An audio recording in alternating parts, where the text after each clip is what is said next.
Bienvenidas y bienvenidos. Hoy nos metemos de lleno en una historia, compleja y muy trágica. La desaparición de Julian González. Sí, una chica de 21 años en Austin, Texas. Marzo de 2010. Tenemos informes policiales, análisis de expertos. Y artículos de la Asociación de Fiscales de Texas. Bastante material. Sí. Y bueno, nuestra idea hoy es desgranar qué pasó, porque todo arranca con unos mensajes muy raros en redes sociales, ¿no?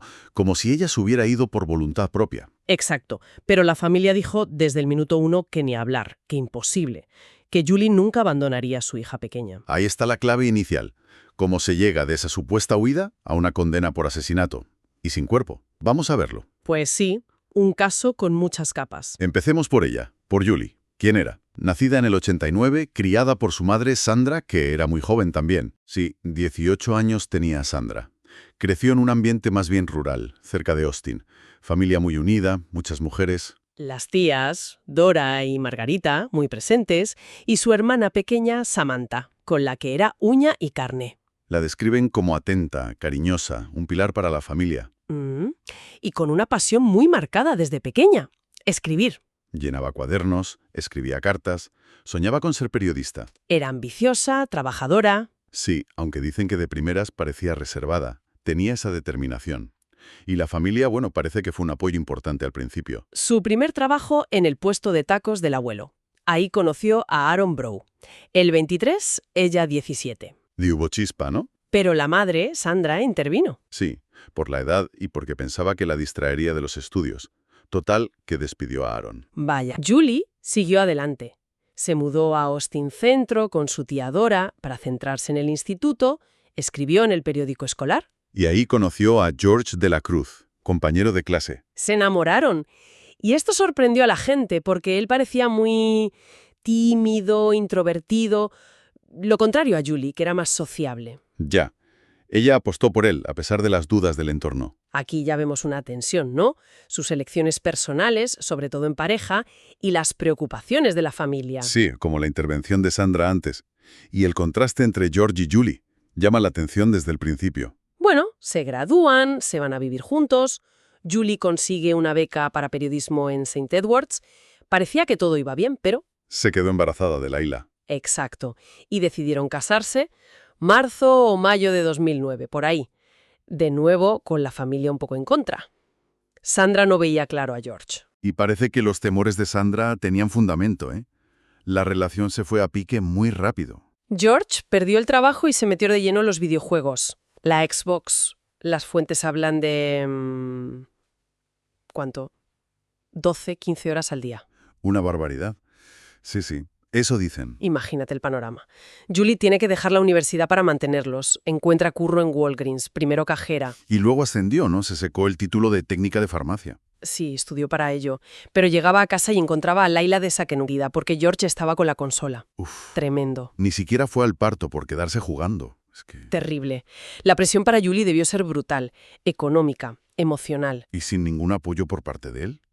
La adicción de George no era una cosa menor, ¿eh? Era el centro del problema. Pero fíjate la resiliencia de Julie. Sí, aún así, sacó los estudios técnicos, consiguió el ascenso. Una fuerza increíble. Totalmente. Una muestra de su carácter, sin duda. Pero claro, todo tiene un límite. Con 21 años y después de solo 7 meses casada, le pidió el divorcio. Octubre-diciembre de 2009, por esas fechas. George se opuso, claro. Pero ella estaba decidida. Cogió a Laila, sus cosas y volvió a casa del abuelo. George, sin trabajo y sin el apoyo de Julie, tuvo que volver con su madre, Victoria. Acordaron custodia compartida, pero la relación, imagino, tensísima. Muy tensa. Pero Julie, sin ese lastre, empezó a prosperar. En menos de un año acabó los estudios, ascendió, ahorró, se compró su primer coche. Estaba consiguiendo esa estabilidad. Y entonces, la casualidad. Se reencuentra en un súper con Aaron Brough. Su primer amor, el del puesto de tacos, y retomaron la relación con mucha fuerza. Se volvieron inseparables, hacían planes de futuro. Vivir juntos, casarse, más hijos. Es que Aaron sí encajaba con lo que ella buscaba. Trabajador, responsable, con metas.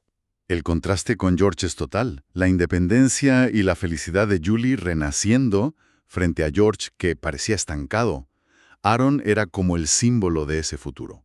Pero Julie mantuvo esta relación en secreto para George. Lo borró de MySpace, aunque dejó a una prima de él, Ariel Jaimes. Evitaba nombrar a Aaron delante de Layla. Y ese secretismo ya nos dice algo, ¿verdad? Indica un miedo, un temor a cómo podía reaccionar George. Y vaya si reaccionó. Al ver que la perdía, su comportamiento se volvió, muy preocupante. Sí, errático, alarmante. Empezó la escalada. Fingió amnesia después de un supuesto accidente laboral. Intentó suicidarse tomando pastillas. Y fue Julie quien llamó al 911. Madre mía, manipulación pura y dura. La acosaba en el trabajo, en Walgreens. Se presentaba sin avisar. La supervisora, Mylinda Burrow, tuvo que pedirle que se fuera varias veces. Y dificultaba los intercambios de la niña, ¿no? Sí, la sujetaba, le bloqueaba el paso. Incluso saltó encima de su coche una vez cuando ella se iba. Uf, qué miedo. Normal que Julie empezara a temerle. Le dijo a su supervisora, si algo me pasa, fue él. Pidió visitas supervisadas para Layla, pero George se negaba a firmar el divorcio. Es que no son incidentes aislados, es un patrón clarísimo. Control, manipulación, incapacidad de aceptar el final. La negativa a firmar encaja perfectamente. El miedo de Julie estaba más que justificado. Era una señal de alarma enorme. Y días antes de desaparecer, vio en MySpace, a través de la prima, una foto de Julie y Aaron en el zoo, y la guardó en su móvil. Mala señal. Muy mala señal. Llegamos al 25 y 26 de marzo de 2010. Jueves 25. Julie tenía que recoger a Layla. Pero George le pide quedarse con la niña un día más. ¿Y Julie acepta? Sí.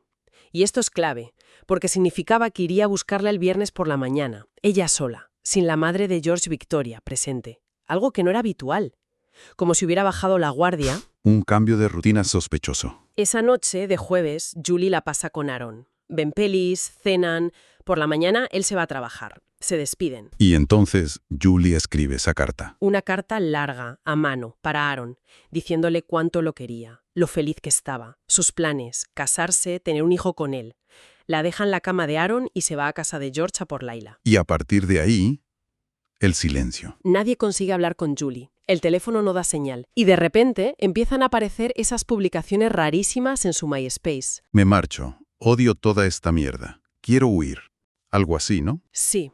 Y luego, viajando a Colorado con James, un diseñador web del que me he enamorado. James de Colorado. Suena totalmente inventado. Y empieza a mandar mensajes de texto confusos a amigos, a Aaron.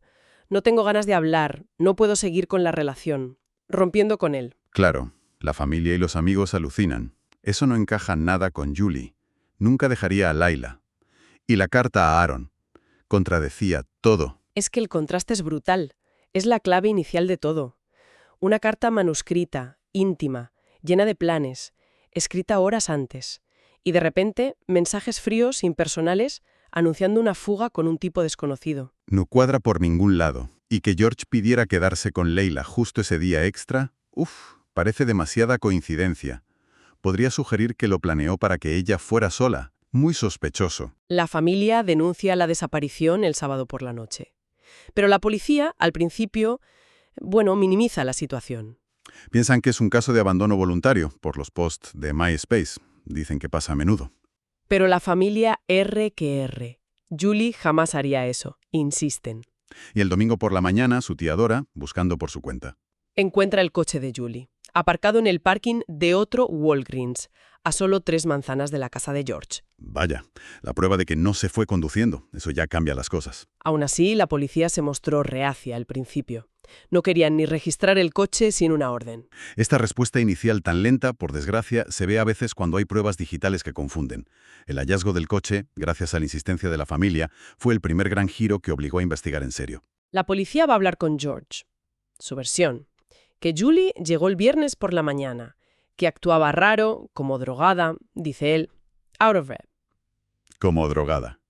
Choca totalmente con la carta que acababa de escribir. Le pidió, según George, que cuidara de Layla unos días más porque tenía cosas que hacer. Y que él aceptó. Dice que fue la última vez que la vio. Ya. Una versión muy conveniente para él. Da permiso para registrar la casa. No encuentran nada obvio de Julie. Pero en el patio trasero, en un cobertizo, un agente se fija en un agujero. El famoso agujero. Rectangular, recién cavado en el suelo de madera. Sí, como de 1,5 metros de largo, 60 centímetros de ancho, medio metro de profundo, con serrín fresco alrededor. ¿Y la explicación de George? Que lo hicieron los inquilinos anteriores para pasar tuberías. Pero su madre, Victoria, testificaría más tarde que George se hizo el sorprendido cuando ella le preguntó por el agujero. Claro. Explicaciones contradictorias. El agujero es altamente sospechoso, obviamente. El oficial se va, pero ya sospecha de George. Lo interrogan de nuevo y su historia tiene inconsistencias. También interrogan a Aaron. Aaron confirma que pasó la noche anterior con Julie, pero admite algo que levanta sospechas. Que discutieron por mensajes porque ella actuaba raro y que él los borró porque le dolían. Claro. Borrar mensajes. Para un investigador eso es una bandera roja inicial, aunque emocionalmente se pueda entender. Pero Aaron tenía un as en la manga. La carta.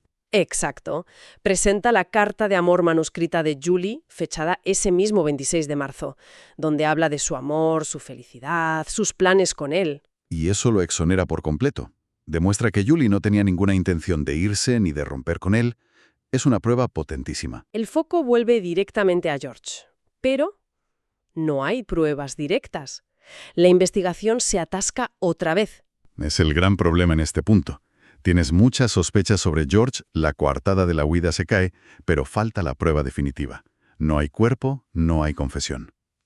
¿Qué haces? Pasan los meses. La familia está desesperada. Ni toman la iniciativa. Empapelan la ciudad con carteles, contratan un investigador privado, contactan con los medios. No se quedan parados. El caso empieza a sonar a nivel nacional y reciben una llamada del programa del Dr. Phil. Ah, el show del Dr. Phil. Un movimiento mediático importante. Sandra, la madre de Julie, ve una oportunidad y pide que sometan a George a un polígrafo en el programa. En directo. Vaya órdago. El 7 de julio de 2010, George aparece en el show y falla el polígrafo. Ante todo el país. Miente cuando le preguntan si hizo algo para dañar a Julie. Y su propia madre Victoria, que estaba allí, lo confronta. Le pide la verdad. George se ve muy afectado. Dr. Phil le ofrece ayuda psicológica. Al volver a Austin, George ingresa voluntariamente en un hospital psiquiátrico unos días. La actuación de la familia fue absolutamente clave para mantener el caso vivo. Lo del Dr. Phil, bueno, es televisión, es controvertido y los polígrafos no valen en juicio, pero tuvo un efecto. un efecto innegable. Aumentó la presión sobre George y sobre todo hizo que su propia madre Victoria empezara a dudar muy seriamente de él, y eso fue crucial. Exacto. Porque mientras George está ingresado, Victoria, que ya sospechaba por lo que le había contado el novio de su otra hija sobre la zanja, Llama a la policía. llama a la policía para que examinen el agujero del cobertizo. Y ahora sí, la policía investiga a fondo. Toman medidas. El tamaño es compatible con la estatura de Julie. Encuentran cerca guantes de látex, un cuchillo, herramientas de excavación, un montículo de tierra tapado. Pero las muestras de tierra dan negativo para ADN de Julie y los perros especializados no detectan nada. Que el ADN sea negativo no significa que el cuerpo no estuviera allí. Podrían haberlo movido rápido o limpiado. Pero la llamada de Victoria sí permite conseguir una nueva orden de registro mucho más amplia, para toda la propiedad. Registran la casa, la habitación de George, no encuentran sangre pero sí munición, más guantes, productos de limpieza. Restos de ropa quemada en una hoguera en el patio. Y la foto rota de Julie, la del zoo, pegada con cinta adhesiva. Recogen también los tickets de compra hechos con la tarjeta de débito de Julie el día de la desaparición. Y aparatos electrónicos, la Xbox, ordenadores. Aunque no haya una prueba reina, digamos, el conjunto de hallazgos empieza a ser muy incriminatorio. Las herramientas, los guantes, la ropa quemada, la foto recompuesta y sobre todo el uso de la tarjeta. Se va construyendo un caso circunstancial muy sólido. Y aquí es donde la tecnología forense da el vuelco definitivo al caso. Analizan el uso de la tarjeta de débito de Julie el 26 de marzo. Y descubran algo clave. Las compras se hicieron procesándolas como crédito, sin usar el PIN. Y el hábito de Julie era usar siempre el PIN, o sea, como débito. Ese cambio de patrón es muy significativo. Sugiere que quien usaba la tarjeta no era Julie, que no sabía el PIN o no quería usarlo. Consiguen los vídeos de seguridad de Walmart y de McDonald's donde se usó la tarjeta. Y es George, empujando un carrito con Leila dentro. Ni rastro de Julie. Los vídeos coinciden con las horas de uso de la tarjeta. En ese momento, la investigación cambia oficialmente, de desaparición a homicidio. Es la primera prueba sólida que vincula a George directamente con una acción realizada después de la desaparición de Julie, usando los recursos de ella. Es un punto de no retorno. Llaman al experto en análisis forense digital, Jim Cook. Y su trabajo es demoledor. Analiza los registros del móvil de Julie. Primero, el 26 y 27 de marzo, el teléfono permanece largos periodos cerca de la casa de George. Algo raro si ella supuestamente se había ido. Segundo, el teléfono registra señal cerca del Walmart y del McDonald's, justo cuando George está allí comprando, según los videos. Y cerca de un Best Buy cuando él va a comprar cosas para la Xbox esa noche. Tercero, todas las llamadas que le entran a Julie el 26 por la mañana no se responden o van directas al buzón. Muy raro en ella. Cuarto, la actividad del móvil cesa por completo el 27 de marzo. Y quinto, y lo más importante. El teléfono nunca salió de Austin. Nunca fue hacia Colorado. No hay registros de llamadas a o desde Colorado. La historia de James era un invento. Los datos del móvil son la pistola humeante digital, ¿vamos? Sitúan el teléfono y, por tanto, probablemente a George con él en todos los lugares clave. Contradice toda la narrativa de la huida. Desmonta la coartada que alguien intentó fabricar. Es brutal. Pero es que hay más. Analizan los registros de la Xbox de George, obtenidos de Microsoft. Él, que era un jugador compulsivo. No, horas y horas cada día. Pues el 26 de marzo, el día que Julie desaparece, hay unas 20 horas de inactividad total en su cuenta. Algo completamente anómalo para él. 20 horas. Tiempo más que suficiente para deshacerse de pruebas y de un cuerpo. Y el remate final. El 27 de marzo por la noche, la Xbox de George se conecta a Internet. Pero no desde su casa. Se conecta usando la red Wi-Fi sin proteger. De un vecino del apartamento de su amigo Javier Carrasco en el norte de Austin. George solía ir allí a jugar. Y atención, el móvil de Julie también registra señal cerca del apartamento de Javier por primera vez en todo su historial, justo en ese momento. ¿Y las cuentas de MySpace? Se accede a las cuentas de George y de Julie desde la IP de ese mismo vecino, con solo 7 minutos de diferencia esa noche. Y Javier testificaría que Julie nunca había estado en su apartamento. Esto es la puntilla digital, es demoledor. Demuestra no solo que George tenía el móvil de Julie, sino que muy probablemente fue él mismo quien hizo las publicaciones en MySpace desde un lugar y una red inusuales, intentando mantener la farsa de la huida. Toda la evidencia digital, la tarjeta, el móvil, la Xbox, los accesos a MySpace, todo converge. Todo apunta a que George fabricó la desaparición digital de Julie. Sin ninguna duda. Con todo esto sobre la mesa, aunque tardaron 2 años en atar todos los cabos y construir el caso, Arrestan a George por asesinato. Septiembre de 2013. el juicio comienza en abril de 2015. Y el gran reto para la Fiscalía es evidente. No hay cuerpo. Un juicio por asesinato sin cuerpo siempre es complicado.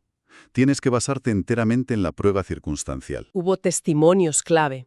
Un compañero de celda de George, un tal Justin, declaró que George le confesó haber discutido con Julie por otro hombre, por Aaron. ¿Que la discusión se volvió física? Julie cayó, se golpeó la cabeza y quedó inconsciente. George, claro, minimizando su papel en la violencia.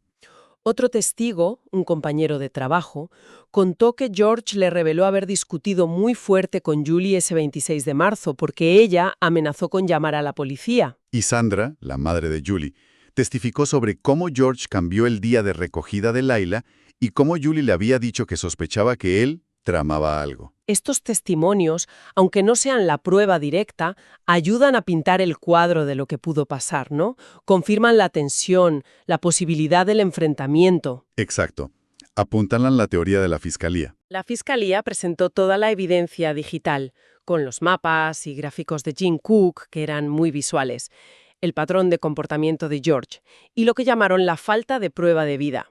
Es decir, demostraron de forma metódica que no había ningún rastro de Julie en ninguna base de datos policial, estatal, nacional, no tenía pasaporte, no había viajado, no había registros faciales, nada. Cerraron la puerta a la duda razonable de que pudiera estar viva en otro lugar. La defensa en la fase de culpabilidad no presentó testigos. Una estrategia arriesgada, pero quizás no tenían mucho con qué rebatir la avalancha de pruebas digitales. Tras más de 6 horas de deliberación, el jurado declara a George culpable de asesinato en primer grado. Y el 22 de septiembre de 2016 lo sentencian a cadena perpetua. Él siempre ha mantenido su inocencia y nunca ha revelado dónde está el cuerpo de Julie. Es un logro judicial importante conseguir esa condena sin el cuerpo. Demuestra la fuerza que puede tener la prueba circunstancial cuando es tan sólida y coherente como en este caso. La tecnología forense fue absolutamente indispensable. Marcó un precedente. Pero claro, la historia no termina con la condena. El cuerpo de Julián González sigue sin aparecer. Y eso significa que su familia, especialmente su madre Sandra, vive sin poder cerrar el duelo, con esa pregunta constante. ¿Dónde está Julie? Es una tortura. Su hija Laila fue criada principalmente por Victoria, la madre de George. Durante años estuvo distanciada de su familia materna, culpándolos por el encarcelamiento de su padre. Una situación familiar increíblemente compleja y dolorosa para la niña, atrapada en medio de todo. Sin embargo, parece que recientemente, ahora que Laila ya es adolescente, ha empezado a reconectar con ellos, a entender la complejidad de todo. Ojalá esa recolección pueda traer algo de paz, al menos en las relaciones familiares. Pero el dolor de no tener los restos de Julie, eso sigue ahí. La esperanza de una confesión o un descubrimiento casual siempre está latente. Hemos recorrido un camino muy duro, desde esa aparente desaparición voluntaria, que era una fachada digital, hasta la condena por asesinato, pasando por la tenacidad increíble de una familia que no se rindió. Y el poder de la evidencia digital para reconstruir la verdad y lograr justicia, incluso faltando la pieza fundamental. Este caso subraya eso, ¿no? La potencia de combinar la investigación de siempre con las herramientas forenses más modernas. Pero sobre todo nos recuerda el coste humano. Una vida joven rota y una familia que sigue buscando respuestas y, sobre todo, paz. Exactamente. Y nos queda una reflexión final. George de la Cruz sigue en prisión, manteniendo su inocencia, sin decir qué hizo con Julie. Ahora que Laia es mayor, que está reconstruyendo puentes con la familia de su madre, ¿podría esa conexión ejercer algún tipo de presión? ¿Podría ser la llave para que él finalmente confiese y permita a la familia de Julie tener el cierre que tanto necesitan? Es una pregunta difícil. Solo el tiempo dirá si esa conexión tiene algún efecto, o si, lamentablemente, el paradero de Julián González seguirá siendo una incógnita dolorosa.